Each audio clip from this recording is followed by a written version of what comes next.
mais c'est pas du tout le cas. Je vais juste essayer de parler pas trop fort aujourd'hui parce que je me trouve au café et j'ai pas envie d'ennuyer les autres personnes qui travaillent. J'espère que vous allez bien. On va attendre que les gens arrivent, que les gens se connectent. Comme tous les lundis, petit live développement personnel. Aujourd'hui, j'ai choisi une thématique que je trouve assez cool. Je crois que j'ai pas mal de choses à dire là-dessus et, euh, et j'espère que vous aurez des remarques, des questions et plein de choses à demander par rapport au sujet. Voilà, j'espère que ça va vous inspirer aussi en fait. Alors, l'heure est toujours un petit peu complexe pour vous. C'est l'heure du café ici, hein. J'espère que vous êtes en forme en ce début de semaine. Moi, ça va pas trop mal, même ça va plutôt très très bien. Je suis en pleine forme, je vois que les gens arrivent. N'hésitez pas à me dire si vous m'entendez correctement, à mettre un like sur la vidéo. Ça permet aussi comment dire, d'améliorer, d'optimiser la visibilité du live. Certaines personnes reçoivent des notifications, mais pas tout le monde. Donc, n'hésitez pas à liker. Est-ce que vous m'entendez correctement? Ça, c'est important. Les gens arrivent. Merci Chris pour ce petit like. Donc, je suppose que tu vas bien. Bonjour Adeline. Ouais, pendant quelques instants, je vais saluer les. Salut Thomas, merci pour ton like. Je vais saluer les personnes qui nous rejoignent. Ça, vous êtes en train d'arriver. Ça met toujours plus ou moins de temps en fonction de ce que vous êtes en train de faire. Bonjour à toutes et à tous. Aujourd'hui, comme vous l'avez vu, bah, le live de développement personnel du jour, ça va être pourquoi devenir son propre maître. Donc on va parler majoritairement de développement personnel évidemment, c'est un peu le but. Et puis comme je l'expliquais en préambule, avant que vous ne commenciez, je vais essayer de répondre à vos questions s'il y en a. Alors qu'est-ce que j'entends par devenir son propre maître? Avant de rentrer dans le pourquoi, devenir son propre maître, c'est selon moi être en capacité de se fixer soi-même des règles de conduite en fait. Dans une démarche de développement personnel, dans l'idée de devenir la meilleure version de soi-même, comme vous l'avez compris, c'est pas mal là-dessus que je me suis positionné, devenir la meilleure version de soi-même. Devenir son propre maître, c'est travailler en priorité sur ses connaissances et ses compétences personnelles avant de s'en référer à autrui, avant de se tourner vers les autres. Bonjour Laure qui nous rejoint. Alors pourquoi devenir son propre maître? En fait, ça part un peu d'un coup de gueule, ce live. Ça part un peu d'un coup de gueule. La semaine dernière, dans le courant de la semaine dernière, en tout cas, j'ai fait un coaching de développement personnel avec une personne. Ça a été une de travail et d'échange. Voilà, c'est du travail, mais ça reste quand même avant tout un échange, un accompagnement. Et j'ai été particulièrement touché, ému par une thématique qui est revenue. L'idée que quand on se met au développement personnel, quand on essaie de s'améliorer, quand on commence à rentrer dans ce chemin, alors c'est vrai que la plupart des personnes qui se retrouvent sur ce cheminement de l'amélioration personnelle, on ne va pas se le cacher, c'est souvent des personnes qui ont vécu euh, des événements difficiles. Une épreuve, voilà, j'en parle souvent, une épreuve de vie, une séparation, un deuil difficile, l'annonce d'une maladie. En tout cas, un événement qui va créer une rupture par rapport aux habitudes qui étaient là, par rapport à l'état d'esprit qui était installé depuis des années, peut-être. Euh, L'événement vient comme ça, comme un élément déclencheur, comme d'ailleurs, si vous aimez un petit peu les séries télévisées ou même les romans, dans le principe de la narration, il y a toujours un élément déclencheur. C'est un élément qui vient créer le déséquilibre chez le personnage principal, chez le protagoniste. C'est-à-dire que on découvre la situation dans laquelle il se trouve, et puis d'un coup, il y a un effet de bascule, et il se retrouve comme ça à devoir faire face à des épreuves, à des difficultés. En tout cas, il est poussé au changement. Donc l'élément déclencheur, ça intervient comme ça. Ça intervient, ça part pas forcément de l'intérieur. En fait, ça nous arrive, ça se produit et ça vient déclencher une transformation. Donc ça, c'est quelque chose qu'on retrouve beaucoup dans le principe de narration, hein. Comme vous le savez sans doute, moi j'aime beaucoup écrire des histoires.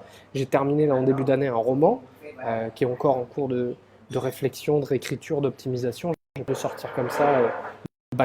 Et puis surtout, je viens de sortir un livre en librairie. Ça serait quand même un petit peu fâcheux de sortir des livres comme ça le même mois. Ça ne serait pas forcément judicieux. pour revenir à ce que je vous partageais, dans la narration, on retrouve cet élément déclencheur, cette épreuve, cette situation parfois douloureuse, déplaisante pour le personnage principal. Et on va revenir très vite à pourquoi devenir son propre maître, mais cette épreuve, cet obstacle, cette difficulté pousse généralement le héros à donc changer ou à se mettre en chemin. C'est quelque chose qu'on retrouve souvent dans les romans épiques, les romans d'aventure. C'est-à-dire qu'à un moment, le personnage, eh ben, il est comme ça, il y a une situation, il est dans son village, par exemple, et puis il se retrouve obligé, bah, voilà, par exemple, je pense au Seigneur des Anneaux, par exemple, qui est un très très bon exemple en termes de narration, si vous connaissez un petit peu. Bon, je pense quand même que vous connaissez. Mais il se retrouve comme ça, Frodon se retrouve à partir en quête de l'anneau, pour le bien de la communauté. Bon, je vais faire court là-dessus, mais l'idée, c'est qu'effectivement, on se met souvent en développement personnel parce qu'on a pris une grosse claque dans la tête, en fait. On a vécu quelque chose de très fort, de très puissant, de très challengeant, peut-être. Certaines personnes, c'est après une agression sexuelle. Pour d'autres, ça va être après un licenciement, que ce soit un licenciement économique, un licenciement pour faute, n'importe quelle situation, on va dire, qui crée du déséquilibre, qui vient rompre la routine. Donc voilà pour ça. Donc c'est pour ça que en général le développement personnel est souvent pointé du doigt, d'ailleurs par je ne veux pas dire la communauté scientifique, mais par les personnes les plus sceptiques, on va dire, parce qu'elles voient ça comme un peu le développement personnel, ça serait un peu comment dire, la voiture balai, enfin ça ramasserait, si vous voulez, voilà, ça ramasserait sur le côté toutes les personnes qui ont vécu des choses difficiles. Et puis ça profiterait du coup de leur vulnérabilité et de leur souffrance. Donc ça c'est quelque chose qu'on retrouve souvent. Je m'arrête 2 secondes pour lire le message d'Adeline. C'est exactement la thématique dont j'ai besoin en ce moment, il n'y a pas de hasard, je suis écrivain, j'essaie désespérément d'enfin me faire publier. C'est le métier dans lequel je m'épanouis le plus, tu appelles l'exemple de persévérance, ça me porte. Ben, merci beaucoup Adeline pour ce beau message, j'espère que ce live contribuera pour toi. Même si bon, je ne vais pas parler trop de publication de romans ou de livres dans ce live, tu as compris la thématique, mais bon, je suis content que ça puisse te parler. Et puis en plus, l'exemple que j'ai utilisé de la narration, bon, bah, tant mieux, bonne synchronicité pour toi. Donc du coup, ouais, c'est vrai que c'est un peu pointé du doigt le développement personnel, on se dit, bah ouais, les gens qui tombent dans le développement personnel, dans le piège du développement personnel, c'est souvent des gens qui ont vécu effectivement, qui du coup n'ont pas forcément la présence d'esprit ou qui sont en souffrance et puis se retrouvent à s'embringuer là-dedans et puis se mettent à croire à tout et à n'importe quoi. Bon, c'est pas ce qui m'a amené moi à faire du développement personnel, c'est pas du tout ça. Moi, je l'ai plutôt vécu comme une prise de pouvoir en fait, une prise de pouvoir, une reprise de contrôle. Donc c'est vrai que ça, bah, il faut l'entendre de la bouche d'une personne avant de s'en faire des idées. Moi, je défends effectivement bec et ongle le développement personnel comme un excellent moyen de s'épanouir, un moyen de s'accomplir, de se réaliser dans cette expérience humaine.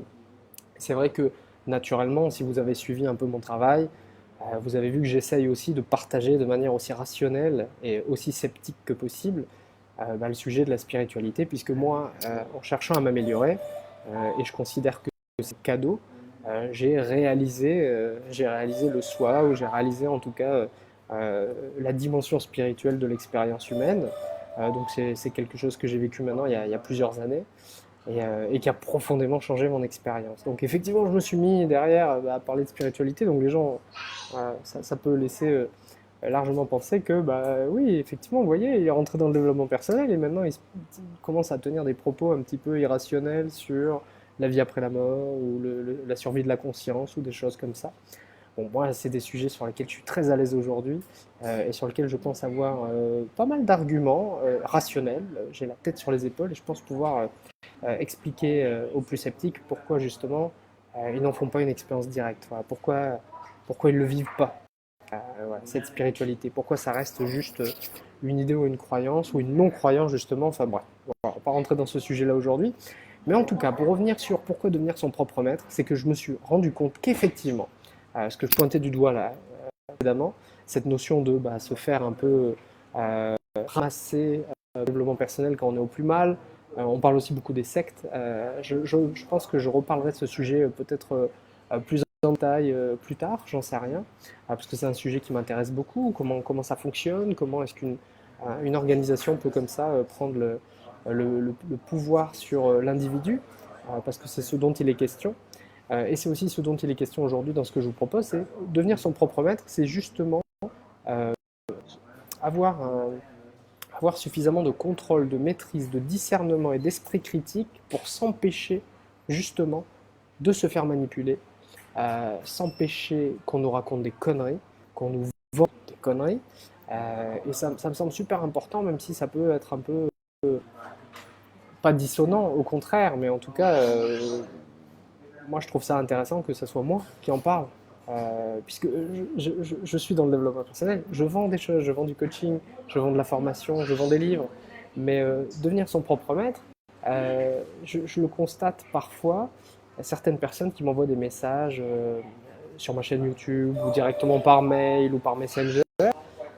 Et parfois, il y a quelque chose qui me met profondément mal à l'aise. Alors, je le dis pas toujours, mais ça me met profondément mal à l'aise. C'est qu'on me place dans une posture qui est très agréable pour mon ego, ça, on va pas se cacher, mais qui est une posture de waouh, Tony, vraiment bravo, bravo, bravo, bravo, incroyable.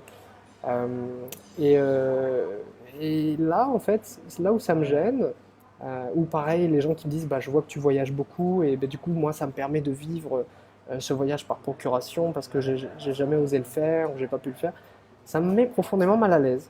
Je suis très franc avec vous, ça me met très mal à l'aise parce que euh, bah, bonjour Valéria qui nous rejoint, bonjour Ilana. Enfin voilà, j'ai pas salué toutes les personnes qui nous rejoignent au fur et à mesure parce que je suis lancé dans mon sujet, mais bienvenue à vous. Merci à ceux et à celles qui nous rejoignent. Merci à ceux et à celles qui sont toujours là à regarder cette vidéo, éventuellement en replay. Donc ça met un peu mal à l'aise parce que quand vous dites à quelqu'un que ce qu'il vit c'est chouette et que du coup comme il le vit vous le vivez par procuration, moi j'ai envie de dire mais pourquoi tu le vis pas toi-même en fait? Pourquoi tu le vis pas toi-même? C'est quand même il y a quand même c'est beaucoup plus salut Michael. Je pensais à toi au moment où j'ai dit la phrase précédente donc c'est amusant en termes de timing que tu interviennes à ce moment-là, on va pas se le cacher. Parce qu'on a ensemble beaucoup parlé de ce sujet, cette notion de pouvoir, cette notion de remettre son pouvoir à autrui. Et puis quelque part, ouais, la vie par procuration, les gens qui me disent ouais c'est génial, tu voyages, t'écris, tu fais plein de trucs super inspirants, c'est top. Alors ça m'inspire quand on me dit ça, moi je trouve ça chouette. Mais quand on me dit ça me permet de le vivre par procuration, ça me rend terriblement malheureux pour la personne. Et puis il y a aussi ceux et celles qui vont remettre leur pouvoir à l'extérieur. C'est pour ça, pourquoi devenir son propre maître? Bah, c'est pour s'éviter ce genre de problème, ce genre de dérive. Voilà, c'est le mot que je cherchais. C'est pour s'éviter ça. Il n'y a rien de plus tragique aujourd'hui que de remettre son pouvoir à l'extérieur. C'est-à-dire que aussi judicieux que puissent être parfois mes partages, les écrits, les vidéos que je peux faire. Mais à partir du moment où vous écoutez ce que je dis et vous buvez mes paroles sans jamais les remettre en question, sans jamais challenger, sans jamais les mettre à l'épreuve, sans jamais en douter, bah pour moi, vous faites pas votre boulot correctement, en fait. Même si ça pourrait aller dans mon intérêt de dire, ah, bah, j'ai la parole sainte, écoutez tout ce que j'ai à dire, c'est moi qui ai raison, et puis taisez-vous. C'est pour moi un grand manque de discernement et d'esprit critique que de remettre son pouvoir à l'autre. Alors bien sûr, on a euh, cette intuition, on peut sentir une personne, on peut être en confiance. Et c'est vrai qu'on me dit souvent, voilà, Tony, avec toi, je me sens en confiance et bah, c'est chouette que je puisse créer un climat de confiance et que mes partages puissent vous parler. Mais à chaque fois que je reconnais cette dérive de, bah là, la personne, elle me regarde comme si j'avais quelque chose de plus qu'elle, comme si j'avais plus en fait. Il faut savoir que les ressources, on a tous et toutes des ressources, mais elles sont à l'intérieur de nous-mêmes. Et pourquoi devenir son propre maître? Ben, c'est pour justement avoir cette attitude, qu'une attitude responsable et mature d'aller chercher les ressources à l'intérieur de soi-même. Attention, quand je lis aujourd'hui moi-même un livre de développement personnel ou que j'écoute l'interview d'un entrepreneur à succès, eh ben, je vais aller à la recherche d'informations, à la recherche de connaissances, à la recherche de modèles mentaux. Je vais aller à la recherche de savoir. Je vais aller à la recherche de ce qui potentiellement me manque. Je vais aller le chercher chez quelqu'un qui, visiblement, l'a développé ou qui a ce que je voudrais avoir, qui peut être comme ça une direction vers laquelle je voudrais tendre, donc une source d'inspiration quelque part. Mais je n'oublie jamais que, in fine, toutes les compétences qu'éventuellement je vais développer, C'est moi qui vais les développer. Ça va germer, ça va sortir, ça va émerger de moi-même, de mon être, de mon individu. Et c'est la même chose pour vous. C'est-à-dire que quand vous oubliez que vous êtes le personnage principal, salut Marina, quand vous êtes le personnage principal de votre expérience humaine, que vous avez une responsabilité dans cette expérience humaine, la responsabilité de ce que vous vivez, des choix que vous posez, des actions que vous posez, des pensées que vous nourrissez le plus souvent, les relations que vous entretenez avec les autres. Vous avez une responsabilité vis-à-vis de tout ça. Quand vous acceptez que vous avez cette responsabilité, c'est déjà un premier pas qui est énorme. Le deuxième pas, l'étape d'après, c'est de vous rendre compte que de toute façon, enfin vous avez une responsabilité d'accord, mais que vous avez un pouvoir créateur, vous avez la capacité de modeler, de façonner, de co-créer cette réalité. Et quand je parle de co-création, ben, je parle avec la nature, la vie, certains vont dire l'univers, certains vont aller même jusqu'à dire le divin. Ça, c'est vraiment l'affaire personnelle. C'est pour moi une question purement étymologique quelque part, parce que euh, même un scientifique ou un sceptique avec qui je m'adresse, bah, à un moment, on va tomber d'accord sur le fait qu'il y a des phénomènes qui sont les phénomènes de la nature et que l'être humain est un fruit de la nature. C'est-à-dire que bien sûr, on a des petites tenues, voilà, là je suis avec un ordinateur dernier cri, avec une connexion Wi-Fi, j'ai mes écouteurs, ma casquette, mon machin, on pourrait croire que je suis comme séparé de la nature. Mais en fait, je suis pas du tout séparé de la nature, j'en suis juste moi aussi, comme les oiseaux, les plantes, les éléphants, j'en suis une représentation avec une forme différente. Et bien se reconnecter à sa nature, c'est quelque chose dont je parle quand même beaucoup, j'appelle ça l'éveil, mais se reconnecter à sa nature, voilà, ça peut prendre d'autres significations pour les uns et les autres. Mais quand on se reconnecte à sa nature, eh ben on reprend une certaine forme de pouvoir, et c'est un pouvoir qui est un pouvoir de création. Je réfléchissais à quelque chose il y a quelques jours, avant de préparer ce live, en fait ce que je fais pour vous donner un peu mes ficelles, ou comment ça se passe derrière les coulisses, dans les coulisses on va dire, c'est que ben, j'envoie une intention d'avoir le sujet de live qui soit le plus aidant à un moment donné. Et voilà, je me connecte justement à cette sagesse, cette connaissance de la nature. Et j'écoute ce qui vient, ce qui émerge, l'intuition que j'ai, les idées que j'ai. Et puis des fois, il y a des idées qui sont entêtantes, c'est-à-dire ça revient, puis je commence à avoir comme ça comme si en fait il y avait un effet miroir, parce que je commence à tomber des choses, des événements, etc., qui viennent me confirmer que le sujet est le bon. Voilà, c'est comme ça que je fonctionne. Ça ne marche pas à tous les coups, mais en tout cas, c'est quelque chose que je trouve intéressant. Ça me permet comme ça d'essayer d'être justement aligné avec le courant naturel du vivant, de la vie. Voilà. Alors, je vais juste lire parce que c'est une très belle vision, la spiritualité, l'équilibre entre la prise de conscience de ce que nous sommes au plus profond et ce que nous sommes prêts à devenir avec confiance. L'abandon, c'est le plus difficile. C'est très bien écrit et je suis parfaitement d'accord avec ça, Adeline. Ilana. À mon sens, c'est aussi le résultat d'une éducation, l'écoute et l'approbation profondément ancrées. Le tout est de prendre conscience de cela et de travailler dessus. Je suis entièrement d'accord avec ta remarque, Ilana. C'est vrai que la notion de conditionnement, c'est souvent lié à l'éducation. Euh, Moi, j'ai souvent eu un problème avec l'autorité. Voilà, je ne sais pas si c'est une qualité, mais en tout cas, j'ai souvent eu du mal avec l'autorité. J'ai souvent questionné. Voilà, je pense qu'au final, c'est quand même une grande qualité, mais j'ai souvent questionné l'autorité, questionner la légitimité de l'autorité. Et ça, c'est quelque chose qui, qui est très abordé dans le livre 1984. Si vous ne l'avez pas lu, c'est un grand classique que je vous recommande vivement.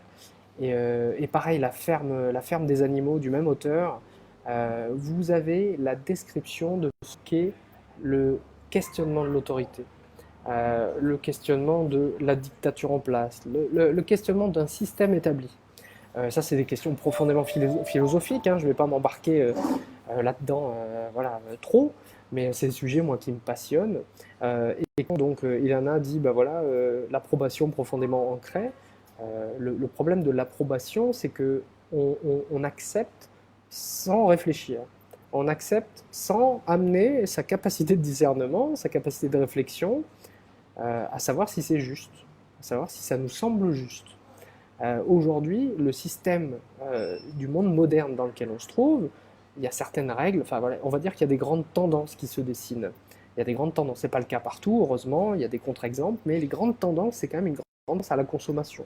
une grande tendance à l'individualisme. C'est-à-dire qu'on va plus aller vers l'individu et l'égoïsme plutôt que essayer d'avoir une vision collective et globale.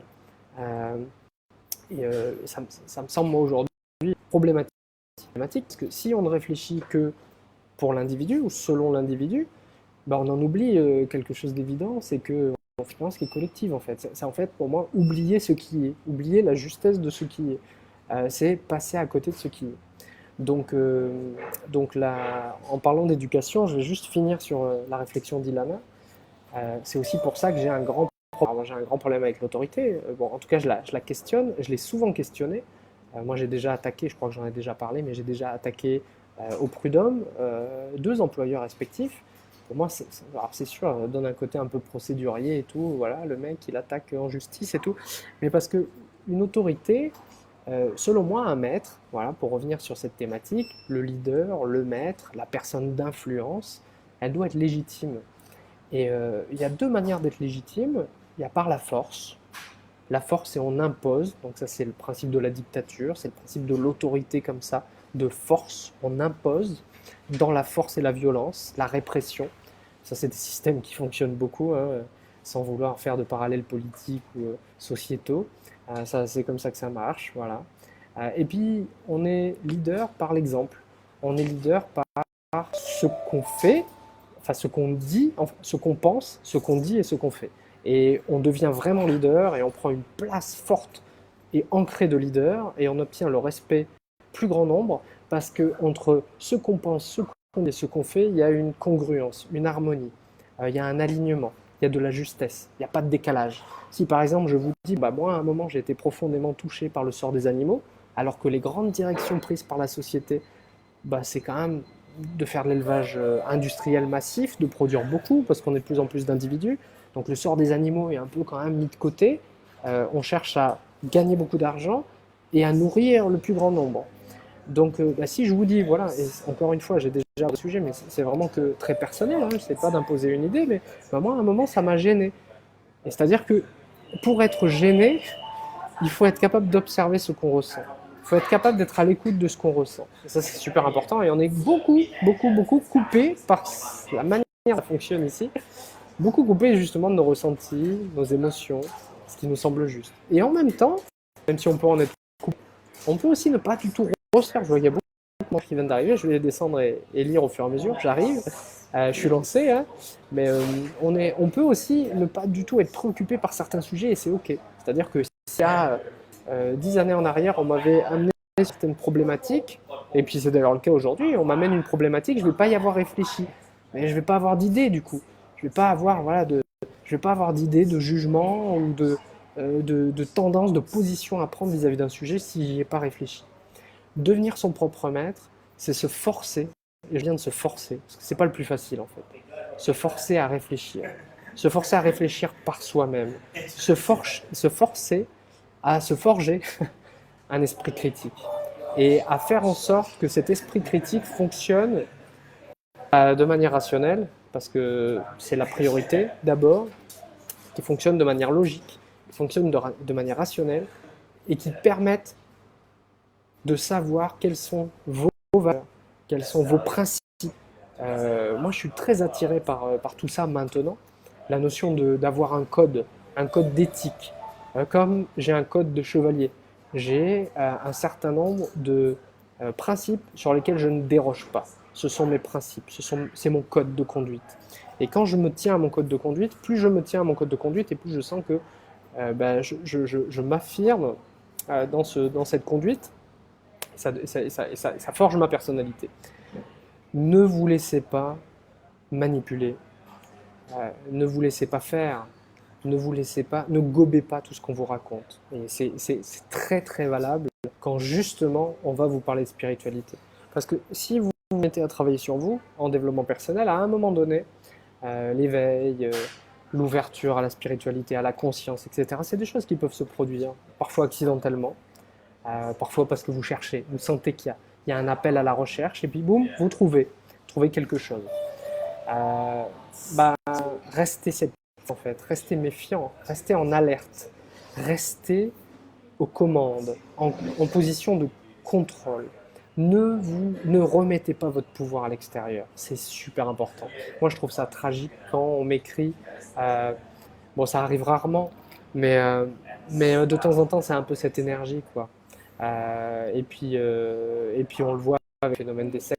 Je disais tout à l'heure, c'est des gens qui, quand je me suis mis à étudier les sectes, je me suis mis à étudier les sectes après mon éveil et je me suis dit, mais putain, alors du coup, de quoi parlent les sectes? Et évidemment, il y a des sectes, il y en a de tous les genres, de toutes les sortes, mais je me suis rendu compte qu'il y avait quand même pas mal dans le discours, pas mal de choses où je me suis dit, eh ben merde, ça me met très mal à l'aise, mais il y a des choses que je dis moi-même, ou sur lesquelles j'écris. Et je me suis dit, putain, c'est tragique, c'est des sectes, comment faire pour tirer son épingle du jeu et pas être associé à ce discours qui est pur. En fait, le principe de la secte, c'est que c'est des communautés avec une personne en position de leader, de pouvoir, et qui impose sur autrui, qui impose sur le groupe. Et donc, qui crée comme ça une pression sous réserve de donner un enseignement, de délivrer un savoir ou quoi que ce soit, qui crée comme ça, qui a une position forte d'influence. Et cette influence est souvent négative, mauvaise, c'est comme ça d'ailleurs que ça finit par éclater, ce savoir, je ne vais pas citer de nom de secte, mais il y a quand même beaucoup d'organismes qui sont euh, sous le microscope, enfin sous la lune en tout cas de protection des organismes, etc. Et c'est très bien en fait, il faut que ça continue. Mais la première, enfin, quand j'ai un organisme extérieur, c'est ça qui me gêne profondément, quand un organisme extérieur va venir agir pour éviter que des individus se fassent avoir, moi j'ai plutôt envie qu'on résolve le problème à la racine et qu'on aille faire en sorte que les individus aient eux-mêmes développé la capacité d'esprit critique de ne pas se faire berner, de ne pas se faire manipuler et d'être capable de constamment être dans cette position d'affirmation de soi. Euh, c'est quelque chose de pas simple de s'affirmer. On peut partir de loin. C'est l'estime de soi, confiance en soi, amour de soi. C'est un chemin. Mais de pas se raccrocher comme ça sans continuer à douter. Voilà. C'est vraiment quelque chose qui me... L'avantage de devenir son propre maître et que tu peux choisir de mettre un martel en toute responsabilité. Merci Marina. Et si, alors vous pouvez pas le voir là, mais en fait c'est exactement le même débardeur que sur la couverture de mon livre. Donc voilà, petit clin d'œil. Alors Isabelle nous dit coucou, mais en fait Sabrina, Agnès, Christelle, Terry, Laura participe. Bienvenue à tous. Bon, donc voilà l'idée principale en fait. Devenir son propre maître, en fait, moi ce que je veux dire dans les grandes lignes, c'est bien joli d'écouter c'est bien joli de lire des trucs, des livres, des machins. C'est très bien, pas ne pas vous y encourager. Parce que c'est ce que je fais moi, que je continue à faire. Hein. Je continue, j'ai terminé un bouquin là il y a quelques jours, j'en ai attaqué un nouveau. Je suis dans cette démarche et je compte pas m'arrêter parce que j'y prends beaucoup de plaisir. C'est captivant de développer de la connaissance. Mais ne vous placez jamais en position d'être plus petit qu'autrui. Ça, c'est capital. Être humble, grande qualité. Je parlais tout à l'heure d'un code de conduite de chevalier ou d'un code de conduite, d'un code de valeur. L'humilité, c'est capital. Ça, j'y beaucoup. Apprendre à être humble, apprendre à se faire petit. Mais grand qui se fait petit, c'est pas la même chose que petit qui se croit petit, qui se fait petit, qui ah mince, excusez-moi d'exister, j'ai pas confiance en moi, pardon d'être là quoi. Ah tiens, toi, tu brilles un petit peu ou tu as plus d'argent ou plus de, je ne sais pas, de possession matérielle ou tu as plus de charisme que moi. D'un coup, je vais comme ça te prendre en admiration et puis je vais suivre aveuglément ton discours, tout ce que tu fais, etc. C'est intéressant, j'ai rencontré il n'y a pas très longtemps une personne qui travaille dans une organisation, je vais rester très flou sur les détails, mais elle travaille dans une grande organisation menée comme ça par une personnalité. Euh, c'est une entreprise donc, qui est menée comme ça par un leader, une personne qui est leader. Et elle me dit, bah ouais, en fait, une fois que les caméras sont éteintes, une fois qu'on est un peu de plus dans l'intimité, dans le machin, enfin dans le derrière, bah, ça reste un être humain. Hein. Et ça, c'est vachement important en fait. Il n'y a rien de plus important que vous entendiez ça en fait, enfin que tout le monde entende ça. Tout le monde reste des êtres humains avec tout ce que ça comporte en fait de faiblesse, de fragilité, de maladresse, on est tous vulnérables à un moment donné en fait. On est tous en position de faiblesse, on est tous en position de ne pas avoir la bonne réaction, le bon comportement. Euh, j'ai eu cette discussion à plusieurs reprises avec certaines personnes. C'est vraiment, c'est vraiment important que ce qui vous semble au-dessus, supérieur ou quoi, ben vous tombiez pas dans le panneau, en fait, tomber dans le piège de dire bah tiens lui ou elle, elle a ça ou elle a compris ça et pas moi, moi j'y arriverai jamais, etc. Parce que ça vous prive complètement de réaliser ce que vous êtes, donc c'est quand même parce que c'est quand même important, je pense, de réaliser ça, ce que vous êtes profondément, donc la nature de votre être, ce que vous êtes, ce qui reste, ce qui ne change pas, ce qui n'est pas affecté. Voilà, c'est pour donner quelques pistes. C'est la réponse à ce qui je suis. Le qui je suis, ça bouge pas. Bon, bah, quand vous trouvez ce qui je suis, c'est bien, et c'est mieux du coup que d'aller avoir des yeux en cœur devant quelqu'un qui vous parle de ça. Voilà, c'est très important. Tu as raison de le rappeler, c'est important, on l'oublie beaucoup. Ne pas avoir honte de ce qu'on est ni de ce qu'on pense, notre voix compte, c'est vrai. Ouais, on l'oublie beaucoup. Bah, vous avez il y a des figures d'autorité spirituelle contemporaine. Donc, je ne veux pas citer de nom non plus, ça sert à rien, mais il y a des personnes qui ont une très forte influence à l'échelle mondiale, ce sont des personnes qui partagent des enseignements spirituels. Ben, il y a des personnes qui se retrouvent à être complètement abusées. Je ne parle pas forcément sexuellement, mais abusées intellectuellement, abusées dans leur énergie, abusées en fait. On profite d'elles, on profite de leur force de travail, on profite. Pourquoi? Parce qu'elles veulent simplement être. Enfin, moi, j'ai un exemple très précis en tête, mais je ne veux pas te donner trop de détails, mais une amie m'avait expliqué qu'un membre de sa famille euh, allait assister à des séminaires, etc. Et qu'elle était bénévole. Et en fait, elle avait une sorte d'adoration. Elle idolâtrait les personnes qui intervenaient. Et en fait, et elle la voyait, cette figure d'autorité, comme la représentation de Dieu. D'une divinité en tout cas. En fait, la divinité, elle est à l'intérieur de vous-même. C'est là à partir duquel vous percevez. Donc, ce que vous regardez à l'extérieur, que vous prenez pour une divinité, bah, vous êtes en train de vous tromper en fait. Vous regardez dans la mauvaise direction. La divinité, l'être, ce que vous êtes, la nature de ce que vous êtes. Donc là, bon, je bifurque un peu sur la spiritualité, mais la nature de ce que vous êtes, pardon, c'est en tournant le regard, en tournant l'attention plus que le regard, en tournant l'attention vers l'intérieur. Donc par exemple, vous regardez une statue de Ganesh, de Jésus, de Bouddha, de n'importe quelle divinité, ou en tout cas de n'importe quelle forme de maître spirituel ou d'enseignant spirituel. Mais en fait, le divin ne se trouve pas dans la statue, à proprement parler. Le divin ne se trouve pas dans la statue. Le divin se trouve dans l'attention, dans la présence qui observe la statue. Donc c'est vous-même. Donc voilà pourquoi c'est quand même gênant de ne pas devenir son propre maître. Parce que si vous ne devenez pas votre propre maître, ben on va vous faire gober tout et n'importe quoi. Et puis vous allez comme ça être attiré en permanence par des séminaires, des machins, en croyant toujours qu'il vous manque un truc, en croyant toujours que les autres ils savent mieux que vous-même, donc vous n'allez jamais vous faire confiance, donc vous n'allez jamais développer votre intuition, vous n'allez jamais développer votre propre capacité de discernement, vous n'allez jamais être à l'écoute de ce qui vous plaît, ce qui vous attire, ce que vous aimez. Et donc du coup, bah, comme vous n'écouterez pas tout ça, si vous n'écoutez pas, vous ne serez pas profondément heureux, pas épanoui, parce qu'être épanoui, c'est écouter ce qui est là en soi. Voilà, donc là c'est sorti tout seul, c'est parti en mode mitraillette, bah, ça me semble vachement juste. Si vous n'écoutez pas ce qui se joue en vous, et que vous continuez à suivre des maîtres ou des figures d'autorité à l'extérieur, vous ne progresserez pas. À un moment, pour progresser, il faut accepter alors pas forcément de se couper, mais en tout cas de rester critique, et puis de se tourner vers soi en fait. Donc aujourd'hui, je considère dans mon cheminement qu'il y a des figures d'inspiration très fortes que je continue de suivre, personnes qui m'inspirent énormément dans plein de catégories, hein. C'est pas que la spiritualité, ou ça peut être le business, ça peut, enfin vraiment, c'est des personnes qui m'inspirent par ce qu'elles font, par ce qu'elles pensent. Je sais pas forcément, à moins qu'elles le disent. Donc en tout cas, ce qu'elles disent et ce qu'elles font. Si je vois un alignement, ça résonne pour moi et je vais avoir envie comme ça. Enfin, en tout cas, je vais avoir envie. En tout cas, je suis intéressé. Michael nous dit c'est important de développer son intuition. Oui, on a travaillé ensemble là-dessus quand on était à Bali tous les deux. Essayer de favoriser au maximum les ressentis de l'intuition. Et je joue régulièrement avec ça au quotidien. L'intuition, ça pourrait faire l'objet d'un live au complet, hein, clairement. L'intuition, qu'est-ce que c'est, comment ça marche, comment l'écouter, comment la développer. Il y aura moyen que je vous partage plus là-dessus. C'est pas trop le thème d'aujourd'hui, donc du coup je vais pas trop m'éloigner.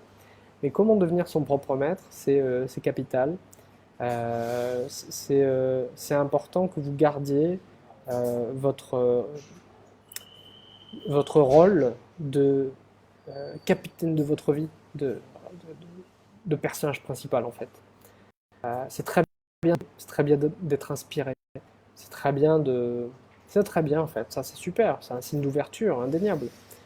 Mais à un moment où ça peut basculer comme ça, on perd son discernement, on se fait aveugler.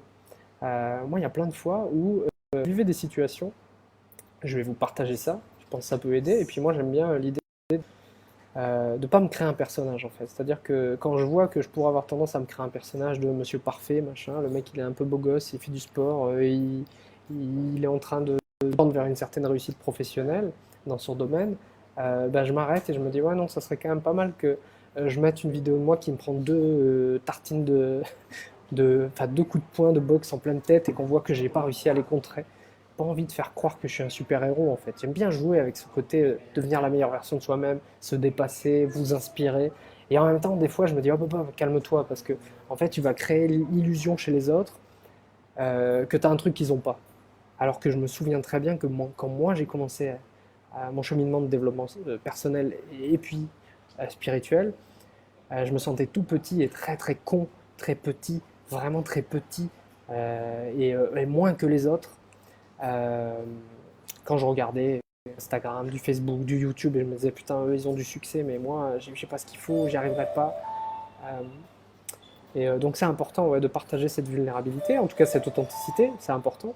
Ça m'est arrivé, donc pour finir ce que je disais, ça m'est arrivé plein de fois de me dire putain, si là les gens qui me suivent, les gens qui lisent mes livres, ou les gens qui regardent mes vidéos, les gens qui sont inspirés par ce que je fais, voient comment je réagis là, bah, ils auraient un petit truc comme ça, bah, franchement, il y a encore du boulot, hein. Mais évidemment qu'il y a encore du boulot. Évidemment qu'il y a encore du boulot. Et on en a tous encore beaucoup du pain sur la planche pour améliorer, devenir la meilleure version de soi-même, ou travailler sur nos blessures, travailler sur nos mécanismes inconscients, conscients. Il y a encore beaucoup de travail, mais ce travail ne portera véritablement ses fruits qu'à condition qu'on s'y engage avec cette ligne directrice, phrase très compliquée, de rester son propre maître, de rester en contrôle, en tout cas en observation. C'est plus de l'observation que du contrôle finalement, parce que de temps en temps, en fait, c'est ce qui nous permet d'avoir ce qu'on appelle en anglais awareness, c'est la science de nous-mêmes. Et ça, c'est quand même incroyable. C'est-à-dire que je peux avoir des comportements et d'un coup, il y a quelque chose en moi, une aptitude naturelle qui me permet d'être conscient de mon propre comportement. Et là, je me dis, ah tiens, il n'est pas très juste ce comportement. C'est de ça dont il est question. C'est très Nelson Mandela, I'm the captain of my soul. Ouais, je suis le capitaine de mon âme. Je me rappelle plus exactement du discours, mais il y a une autre phrase comme ça. Je crois, ouais, je suis le maître de mon destin, je crois. Maître de mon destin, capitaine de mon âme. Pour moi, c'est être le pilote de son propre avion. C'est le moment où on passe de je suis passager complètement passif vis-à-vis de ma vie, donc je subis ma réalité, je subis ma vie, j'ai pas de contrôle, ce que je vis ne me plaît pas, mais je me sens impuissant, je n'ai pas les ressources, je n'ai pas les compétences, j'ai rien, ou très peu en tout cas, je suis pas en amour de moi-même tant que ça, et du coup je subis et je suis le mouvement. Et puis l'autre cas de figure, c'est d'être aux commandes en fait, avec tout ce que ça implique. On traverse quand même des turbulences quand on est aux commandes, ça n'exclut pas, mais on a quand même plus de chances de se rendre dans une direction, en tout cas de faire un voyage beaucoup plus intéressant, plus ça, plutôt que d'aller quelque part. Mais on fait un voyage beaucoup plus intéressant quand on est aux commandes que quand on subit. Voilà. Parce que quand je dis on subit, là je décris quelqu'un qui est dans le siège passager, tout ça pourrait presque paraître sympa. Quand vous partez en vacances, c'est ce qui se passe. Mais en fait, en vrai, en réalité, c'est plutôt vous êtes dans la soute, coincé entre des bagages, et puis on vous a mis le chien qui vous renifle les fesses derrière. Vous subissez en fait. Vous n'avez rien choisi, ou très peu. Donc se choisir, c'est un peu ce que je voulais partager aujourd'hui. Pourquoi devenir son maître? Se choisir est important. Il y a une chaîne YouTube que je vais vous recommander C'est une chaîne qui s'appelle Hygiène Mentale. C'est une chaîne d'esprit critique. Ça parle pas du tout, finalement, tant que ça de développement personnel, même ouais, vraiment pas du tout. De spiritualité, alors là, pas du tout, parce que son créateur, lui, bah, ça se sent et ça se respecte, il ne croit pas. Ouais, en tout cas, essaye d'avoir une posture la plus sceptique possible, zététique, très intéressant. Et Hygiène Mentale vous propose des vidéos gratuites dans lesquelles il vous partage du contenu sur comment faire justement pour développer son esprit critique, comment faire pour développer son discernement, comment faire pour éviter de se faire avoir et berner. Surtout les questions qui ont trait à tout ce qui peut être surnaturel, paranormal, etc. Et moi qui suis très actif justement dans le marché du développement personnel et même de la spiritualité, c'est très important de vous rediriger vers cette source qui me semble très utile. Voilà. Coucou, coucou, il n'y a que nous qui savons ce que nous ressentons et ce qui fera l'affaire pour nous, je pense aussi. Ouais, complètement, ça rejoint un peu cette idée tout à l'heure, un petit crochet que j'ai fait sur l'intuition. Il n'y a que nous qui pouvons savoir. Et en fait, quand on se... en fait, c'est quoi les figures d'autorité, principalement? C'est les parents. C'est les parents, c'est la religion. C'est-à-dire que les parents, si vous vivez, et il y a tellement de monde qui vit comme ça, vos parents ont décidé à votre place que vous serez médecin, avocat, ils ont décidé pour vous. Parce que ça leur ferait quand même vachement plaisir que tu fasses des études et que tu fasses ça quand même.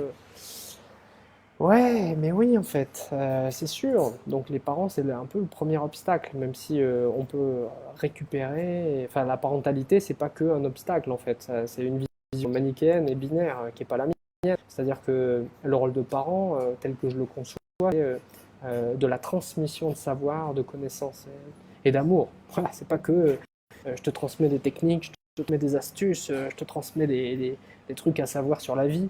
C'est aussi une transmission d'amour dans la vision idéale qu'on pourrait avoir. C'est pas toujours le cas, mais la notion de parentalité, on transmet aussi des croyances.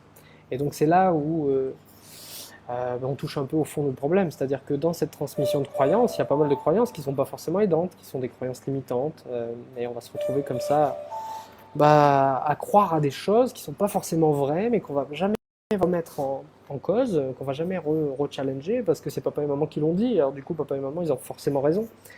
Quand on accepte que papa et maman ils vivent leur expérience à eux aussi, ils ont leurs limites, ils ont des grandes qualités, mais ils ont aussi beaucoup de limites. Il y a des choses auxquelles ils croient peut-être pas vraies, il y a des choses auxquelles ils adhèrent sont peut-être pas vraies.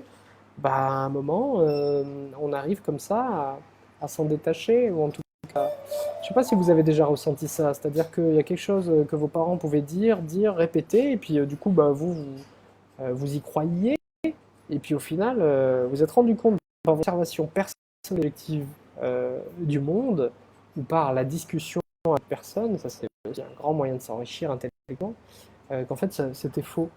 Ça restait une croyance, mais elle était erronée, parce que vous aviez fait une expérience directe qui n'était pas celle que vos parents vous racontaient. Si vos parents vous racontent un truc et ils sont convaincus, si vous n'avez pas de preuves et que vous ne cherchez pas à en sortir, ouais, c'est vraisemblable. Pourquoi ne pas faire confiance spontanément à nos parents? C'est une figure d'autorité, c'est nos parents, il y a un lien d'amour, on fait confiance. Euh, En fait, ce que j'ai envie de dire, c'est évidemment. Mais c'est quand même bien aussi de faire jouer sa jugeote, en fait, personnelle.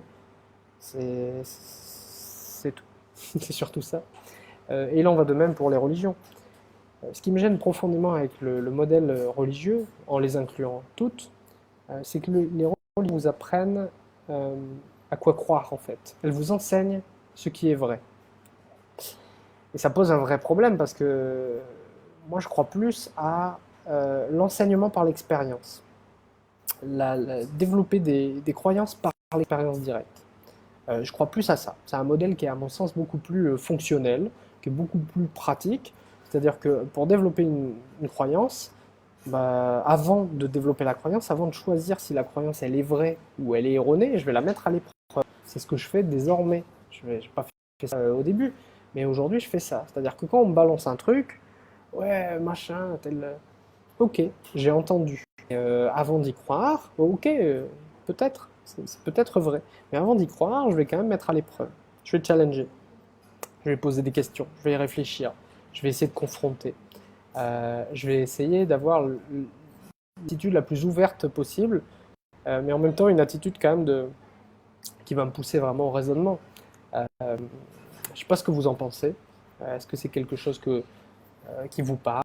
Je vais juste boire mon café qui doit être assez glacé maintenant. C'est ça. Donc ouais, la religion elle vous enseigne comment ça s'est passé, il s'est passé ci, il s'est passé ça, après la mort il y a ci, il y a ça marche comme ci, ça marche comme ça. D'accord, ça c'est un enseignement. Un enseignement bah, par mais c'est pas vraiment, ce qui me gêne moi, c'est que c'est pas vraiment quelque chose qu'on peut éprouver en fait. Soit on y croit, soit on n'y croit pas. Mais quelles sont les preuves en fait que ça fonctionne comme ça? Comment est-ce qu'on peut savoir si c'est vrai? Devenir son propre maître, ça permet de repiquer là-dessus. Comment devenir son propre maître? L'aspiration de maître, c'est un chercheur de vérité. Une personne qui cherche la vérité. Elle ne cherche pas ce qui lui fait plaisir, elle ne cherche pas ce qui la réconforte, elle ne cherche pas ce qui est de l'avis du plus grand nombre, ce qui est le plus populaire, elle cherche ce qui est vrai, ce qui résiste, quoi qu'il arrive, ce qui est vrai, ce qui résiste à la croyance en fait. C'est ça la vérité, c'est ce qui reste c'est ce qui reste en fait, quand on a enlevé les croyances. La foi, par exemple, est très personnelle, chacun a son chemin de vie. Je suis chrétienne, mais je vis ma foi à la manière dont elle me fait le plus écho. Je ne l'impose pas, mais je peux la partager. C'est là où on a les plus beaux échanges. Bon, bah, et Adeline, on est encore sur une synchronicité. Hein. Je vais parler un petit peu de religion. Se faire sa propre opinion à partir de toutes les potentielles vérités données. Ouais, moi j'aime bien cette idée de confronter, en fait, de prendre un sujet et de le mettre du coup à l'épreuve en posant des attaques en fait, des attaques argumentatives. Une croyance, ok, l'enfer existe, c'est une croyance, il y a plein de gens qui croient à ça, et je le respecte, mais bah, d'accord, voilà la croyance, ok. Donc moi mon but ça va être, cette croyance, d'aller la challenger, d'aller l'attaquer en fait, un peu, et ça va peut-être faire rigoler pas mal de monde, mais avec une approche qui est finalement très proche de celle des scientifiques, c'est-à-dire que la méthode scientifique, c'est on a une hypothèse de départ, et on va essayer de mettre en place des expériences, c'est vraiment ce dont il est question, pour voir si l'hypothèse de départ est confirmée ou pas. Et donc ça veut dire qu'on va challenger, on va taper sur la croyance, on va taper sur l'hypothèse, pour voir si ça se tient, si c'est juste. Je vous donne une croyance que j'avais et que je n'ai plus à cause justement de ce travail, enfin à cause de plein de trucs, mais qu'aujourd'hui je peux expliquer avec ce phénomène de taper dessus pour justement essayer de chercher ce qui est vrai et pas ce qui nous fait plaisir ou ce qui est conforme à nos croyances préétablies. Je vous donne un exemple. Le phénomène, j'en ai déjà un peu parlé, le phénomène des expériences de mort imminente. On a des personnes qui vivent des accidents, voilà. Par exemple, un accident de voiture ou une grosse maladie, bref, la personne est sur un lit d'hôpital et elle va se retrouver en état donc de mort cérébrale ou en arrêt cardiaque, ou les deux notamment. Une des croyances, c'est notre corps produit notre conscience, notre cerveau produit notre conscience. Cette croyance est partagée par la plupart des personnalités de la communauté scientifique actuelle. C'est une croyance qui est matérialiste, c'est-à-dire que c'est le cerveau qui est à l'origine de la conscience, du fait que là, en ce moment, en cet instant, vous êtes conscient, et je suis conscient. Ok, est-ce qu'elle est vraie? Donc ça, c'est la croyance, est-ce qu'elle est vraie? Mettons-la à l'épreuve. On la met à l'épreuve du réel, on ne va pas s'inventer des trucs, on va juste observer des faits. Les faits, c'est qu'il y a des personnes qui sont en état de mort cérébrale, en état d'arrêt cardiaque, qui sont en mesure de décrire des événements qui ont lieu soit dans l'hôpital où elles se trouvent, soit à des dizaines, voire des centaines de kilomètres de là, en expliquant qu'elles ont eu des visions, ou en tout cas elles ont réussi à se déplacer, elles ont eu accès à des informations, etc. Alors que physiquement leur corps était à un endroit donné, en état de mort cérébrale, mort cardiaque, d'arrêt cardiaque. Donc là, si on maintient cette croyance qu'on essaye de mettre à l'épreuve de c'est le corps qui produit la conscience, comment est-ce qu'on explique de manière rationnelle, que ces personnes sont en mesure de témoigner de certains événements, de certaines discussions, de certains détails, et que surtout ces détails soient vrais, qu'ils soient avérés. C'est ça qui est le plus intéressant. C'est ça qui amène vraiment la confrontation maximale sur cette croyance. C'est comment est-ce que ça se fait que ces personnes sont en mesure de nous donner des détails qui sont avérés. Elles n'étaient pas sur place. Elles sont en mesure de restituer des conversations qui avaient lieu à l'autre bout de l'hôpital. Elles sont capables de vous donner un numéro de série qui se trouve sous le lit d'hôpital et qui était couvert, etc. Parce qu'elles disent qu'elles ont été en mesure de le faire. Et c'est avéré. À partir du... Moi, j'ai déjà rencontré des personnes qui avaient vécu des expériences imminentes. Forcément, cette notion de croyance, de confrontation, d'en discuter, etc. Bah voilà, moi j'ai fait mon boulot en fait, d'aller chercher si ça restait une croyance, si c'était vrai, si c'était faux. Mais en tout cas, aujourd'hui, le modèle matérialiste qui tend à dire que c'est le corps qui produit de la conscience, bah, je tends à dire que c'est de la connerie. En tout cas, que c'est pas vrai. Ça n'est pas vrai parce que ça ne résiste pas à tous les arguments, et à tous les faits en fait. Au-delà de la croyance, ça ne résiste pas aux faits. Et quand on est un minimum honnête, quand on est de bonne foi, ben, les faits sont censés nous faire accepter. Voilà. Je crois au Père Noël, mais les faits, c'est qu'en fait, ça n'existe pas. Bon, bah, ça va me rendre triste 5 minutes, mais si ça n'existe pas, il va falloir que je l'accepte. C'est à un moment, il faut faire preuve de maturité intellectuelle, en fait, et surtout ouais, de bonne foi.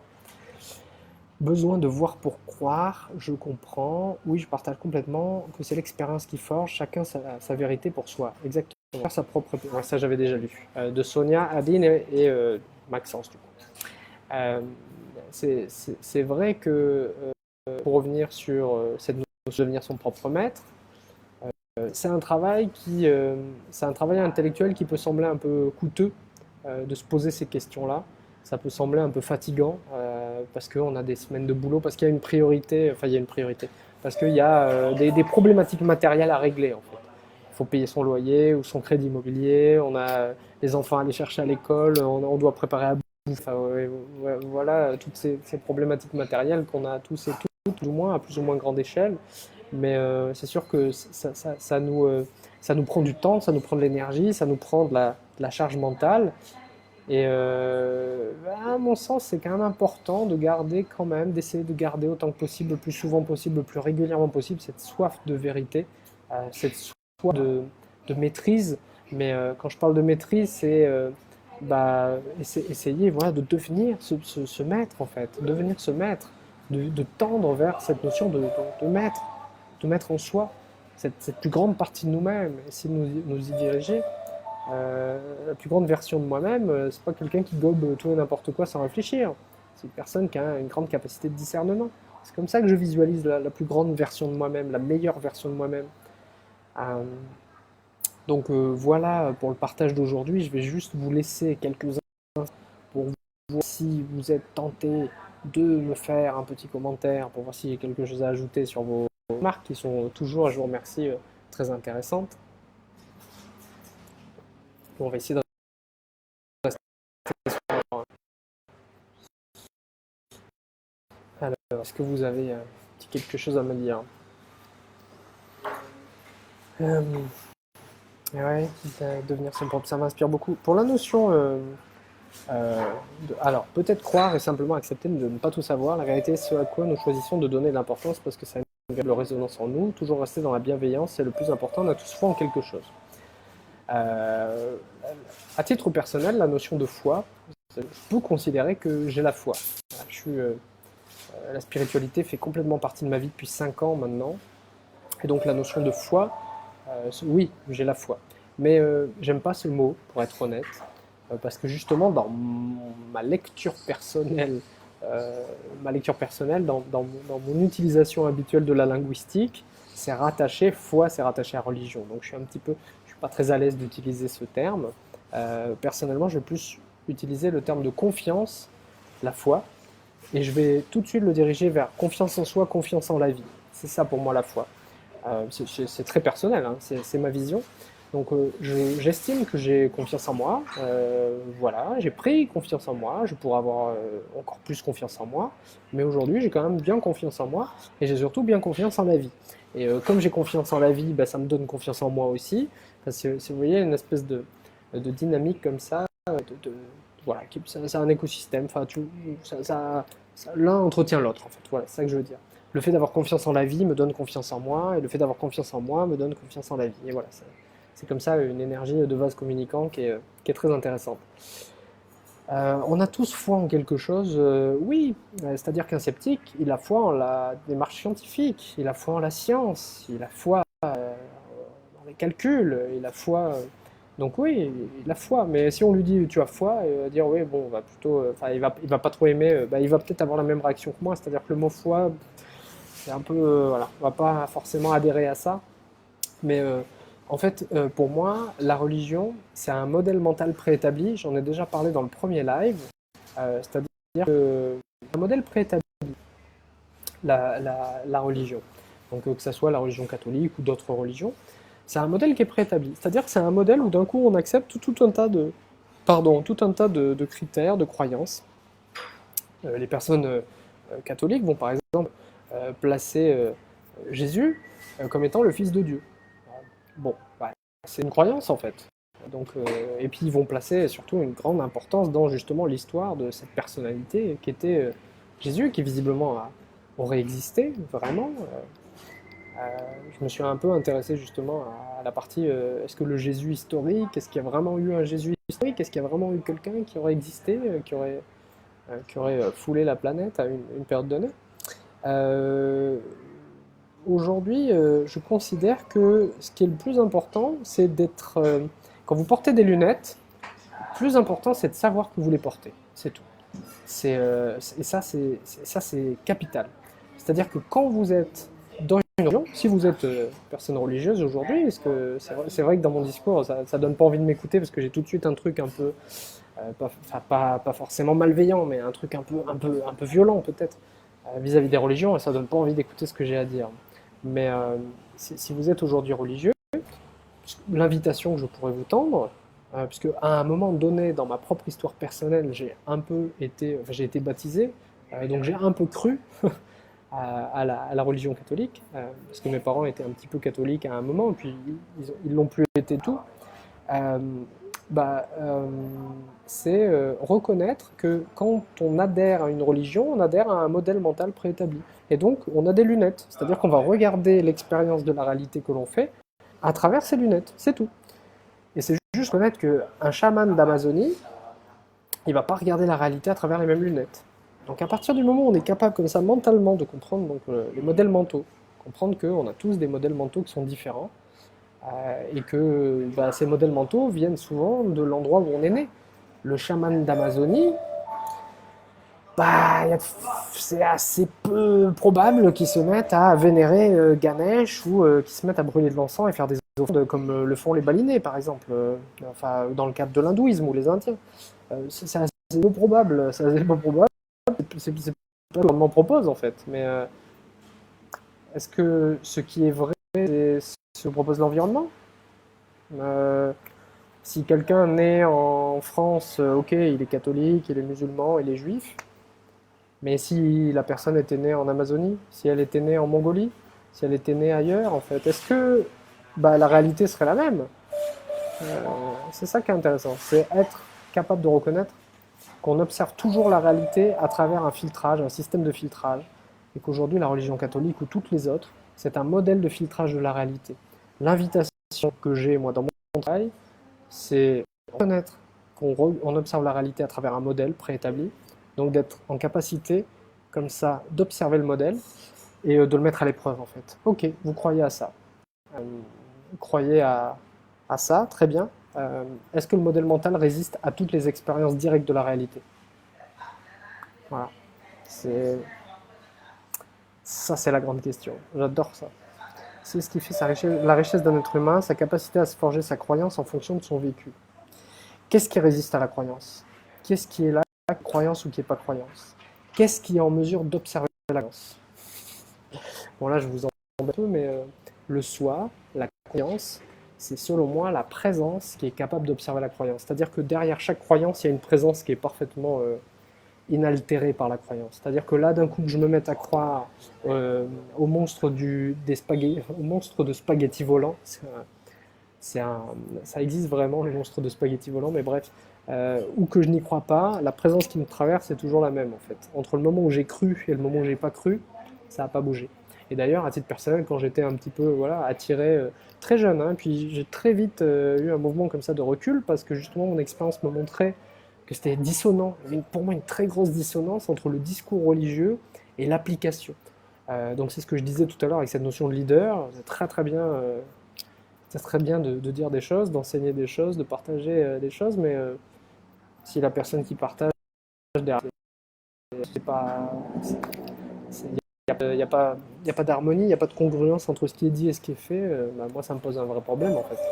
Donc c'est pour ça que les bouddhistes pourraient se dire, bah ouais, le bouddhisme c'est pas une religion, c'est un peu à part, c'est beaucoup plus peaceful, pas mal de conscience, d'éveil, justement, on parle de méditation, ça a l'air quand même, bah ouais, mais vous avez quand même des bouddhistes qui sont allés défoncer des musulmans et qui ont mis en place un génocide. Donc ça reste une religion quand même, avec des règles, des codes auxquels je suis quand même assez fermement opposé. Enfin opposé. C'est Delmanto, donc euh, voilà, je pense pour aujourd'hui. Ce que j'ai à vous dire pour terminer, s'il n'y a pas d'autres réactions qui me font, enfin d'autres ouais, d'autres commentaires qui me font réagir, c'est rester votre propre maître. Vous l'avez compris. Pourquoi devenir son propre maître? Bah parce que ça vous évitera de vous faire embrouiller, ça vous évitera de croire à des choses qui sont fausses. Je trouve qu'il n'y a rien de plus tragique que de croire à quelque chose qui est faux.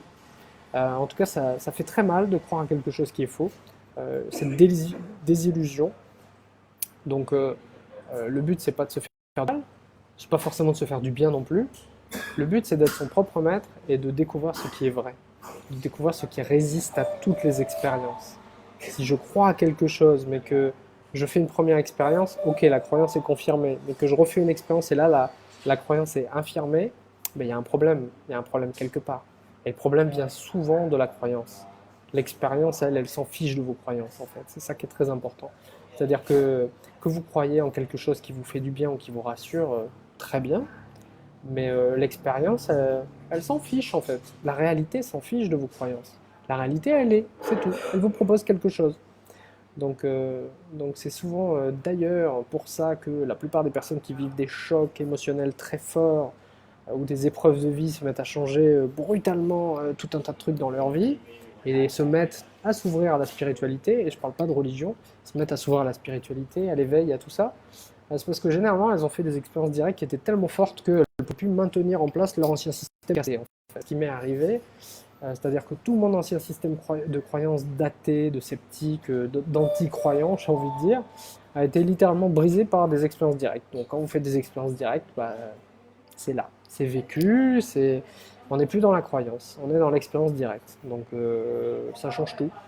Et c'est pour ça que je pousse toujours les personnes avec qui je travaille en coaching, les personnes qui suivent formation en ligne, les personnes qui lisent mon travail, mes livres, etc., à douter de tout et surtout de ce que je vais vous dire, c'est de Bouddha, capital, et à passer elle-même à l'action, à aller expérimenter, à aller voir ce qui se produit chez elle, en fait, à aller voir comment ça résiste, comment ça travaille, comment ça réagit, pour vous faire, à mon sens, un système de croyance qui soit le plus en lien réellement avec la réalité, en fait. Parce que si vous avez des croyances qui sont complètement en décalage avec la réalité, bah, du coup, vous allez croire à des trucs, et puis bah, les résultats que vous allez obtenir seront à l'opposé, parce que votre croyance, elle est fausse, en fait. Donc, c'est intéressant de chercher ce qui est vrai, ce qui résiste à l'expérience.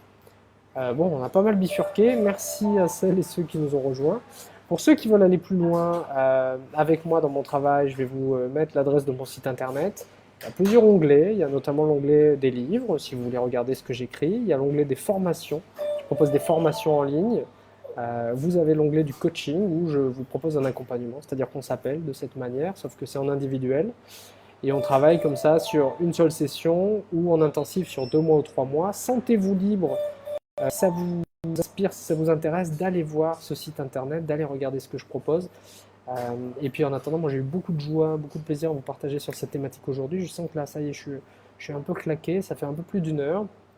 Donc je vous souhaite une excellente journée. Mettez-vous bien et surtout n'oubliez pas que le maître de votre vie, c'est vous-même. Que ça ne vous empêche pas de faire preuve d'humilité, parce que devenir un maître, ça ne veut pas dire devenir supérieur aux autres, mais devenir votre propre maître, ça veut dire prendre la responsabilité de votre vie et, euh, et prendre la responsabilité de vos croyances, de vos pensées, de ce que vous dites, donc de vos paroles et de vos actions. Merci à toutes et à tous. Je vous embrasse très fort et je vous retrouve lundi prochain. Pour ceux qui le souhaitent, je vous invite à liker la vidéo, quelle que soit la plateforme. Je vous invite à vous abonner si vous regardez cette vidéo sur YouTube. Je vous invite à mettre un petit commentaire si vous en avez envie pour faire une remarque ou autre. Et surtout si vous avez une envie particulière pour le live de la semaine prochaine. Si vous avez un sujet que vous voulez que je traite, il faut que ça soit en lien avec le développement personnel, parce que c'est le développement personnel. On peut parler aussi bien entendu d'éveil, donc ça me ferait très plaisir d'échanger avec vous là-dessus. J'espère que ce live va contribuer pour vous. Je vous embrasse très fort, passez une excellente semaine et à très bientôt. Salut tout le monde, ciao.